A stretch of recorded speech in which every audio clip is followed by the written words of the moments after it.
Finally, the long-awaited movie is here, Broken Hallelujah, featuring Bimbo Ademoye and Daniel Etim Effiong in the lead roles. Now, aside the fact that this movie features one of my favorite combo, the title of the movie was what intrigued me, and I'll tell you why. So the storyline follows Diya and Okwudili, played by Bimbo Ademoye and Daniel Etim Effiong respectively.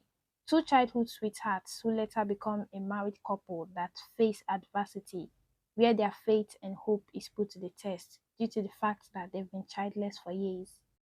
So the title of this movie was uncommon. When I saw the title of the movie, Broken Hallelujah, I was like, how come? Why? Like, the word hallelujah is mostly used when people are worshiping God. Like, it's basically an expression of gratitude to God. So, Broken Hallelujah, I was like, why? I wanted to know why. So, the title was a hook itself. Now, quick info, Broken Hallelujah is currently streaming on Bimbo Ademoye TV on YouTube. Movie produced by Grace Onyia and directed by Great-Val Edochie. Now, enough about the info, let's head into the review.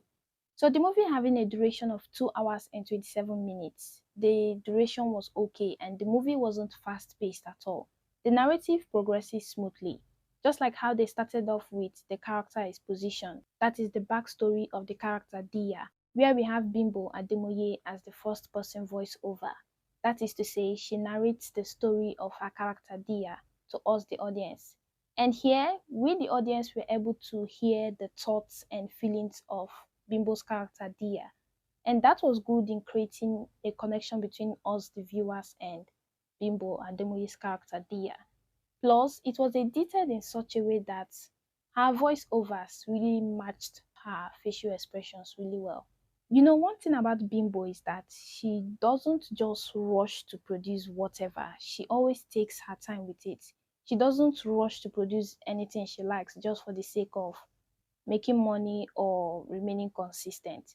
She takes her time with her movies. That's why it always turns out to be a hit and also have a huge amount of quality to it.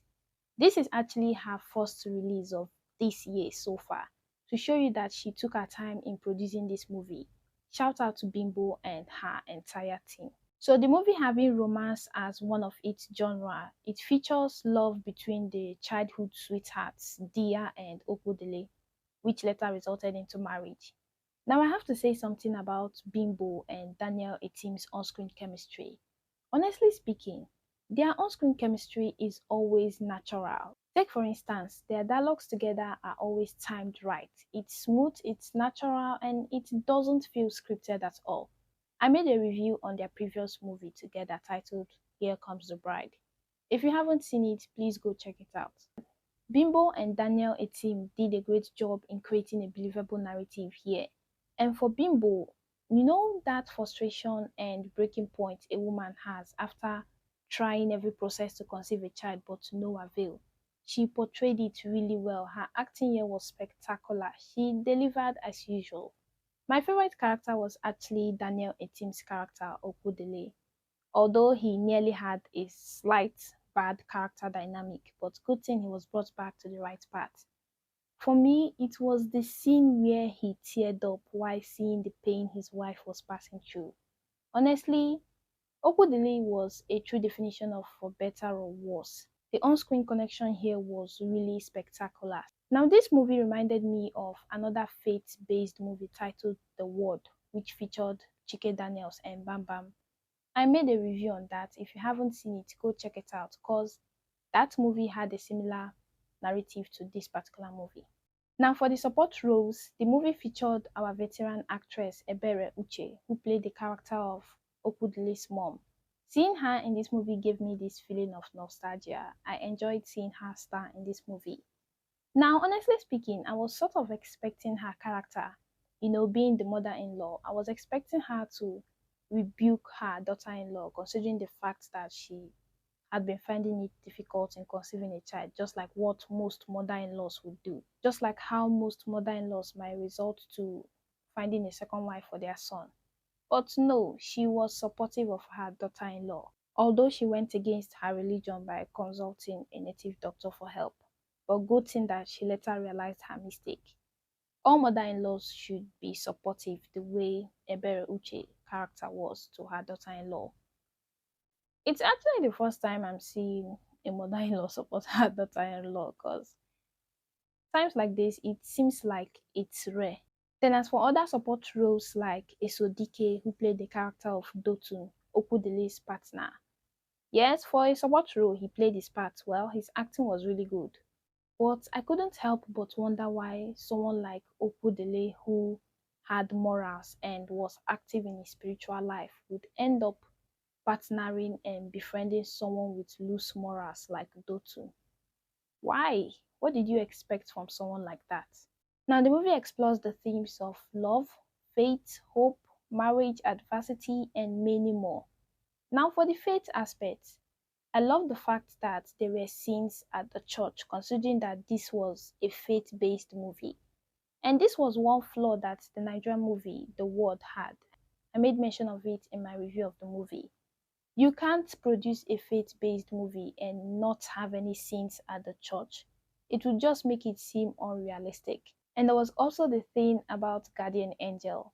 The woman who played the character of the Guardian Angel was spectacular with the role. The way she talked, her body language, her whole demeanor helped her in enacting the role really well. Now, the fact that she was a guardian angel was predictable because they basically hinted at it. For me, it was that scene where that elderly woman told the character Diya when she was young to take another route.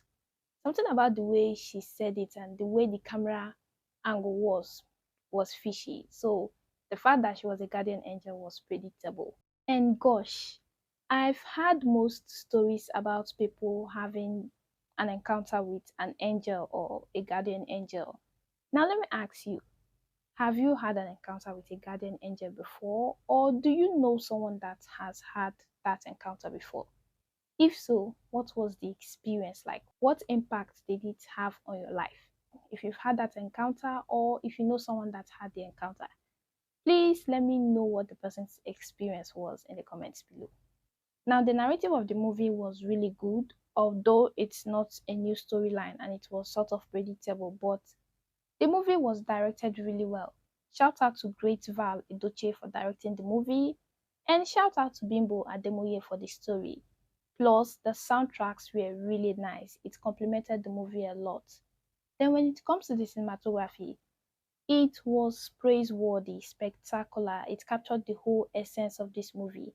Like the whole essence of the movie was there. The cinematography was praiseworthy. From the camera positions, just like the aerial shots and the wide shot of locations, which pinpoints the setting of the movie. It was really good. Shout out to Lawrence Morgan for the cinematography. The authenticity for the movie was good, and like I said earlier, the essence of the movie was there. The whole essence was there. Now, for the authenticity for the career aspect, it was really good for all the characters. The movie came with a variety of nice backdrops, just like the beach, the hometown, the church, the gym, the company, and many other places. They didn't just stick to one kind of setting, and that was really good. That's why I said that the quality of this movie was good. Just that the narrative isn't exactly new and it's predictable, but was enjoyable. But the little girl who played the character of Diya's younger version was dark skinned, and Bimbo was fair skinned, so that sort of made it seem unrealistic. But don't get me wrong, the little girl's acting was good. So this movie is definitely worth your time. I'll be giving it a 4 out of 5 thumbs up. If you've seen the movie, what did you think about it? Let me know in the comments below, and I'll see you next time on my review. Bye.